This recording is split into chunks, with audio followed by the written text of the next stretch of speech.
ইসলামী bank news top 10। Milestone ট্র্যাজেডিতে দগ্ধ ও আহতদের চিকিৎসায় বার্ন ইনস্টিটিউটে সিঙ্গাপুরের মেডিকেল টিমের প্রধান। বিমান দুর্ঘটনায় প্রাণহানি বেড়ে ৩২, চিকিৎসাধীন অনেকের অবস্থাই আশঙ্কাজনক।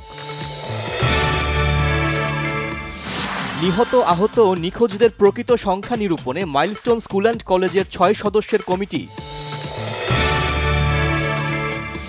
দ্রুত নির্বাচনের মাধ্যমে রাজনৈতিক সরকার গঠন হলে সমস্যাগুলো কমে আসবে বললেন বিএনপি মহাসচিব মির্জা ফখরুল ইসলাম আলমগীর। বিমান দুর্ঘটনায় সরকারের আচরণের প্রতিবাদে আলোচনা থেকে সিপিবি, বাসদ সহ ৩ দলের প্রতীকী ওয়ার্কআউট।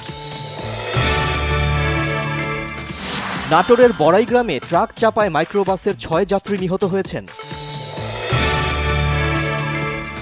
গাজায় ইসরায়েলি বাহিনীর অবরোধ, হত্যা অব্যাহত, ২৪ ঘণ্টায় অনাহারে প্রাণ গেল ২ শিশুসহ ১৫ ফিলিস্তিনির। জাপানের প্রধানমন্ত্রী, মার্কিন প্রেসিডেন্টের যৌথ ব্রিফিং, বাড়তি শুল্কারোপ নিয়ে টানাপোড়েন সমাধানের ঘোষণা ট্রাম্পের।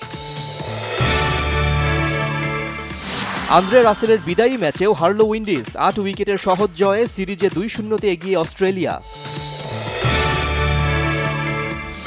ব্রাজিলিয়ান ফরোয়ার্ড ভিনিসিয়াসের সঙ্গে নতুন চুক্তিতে বড় ধরনের সমস্যায় পড়েছে রিয়াল মাদ্রিদ।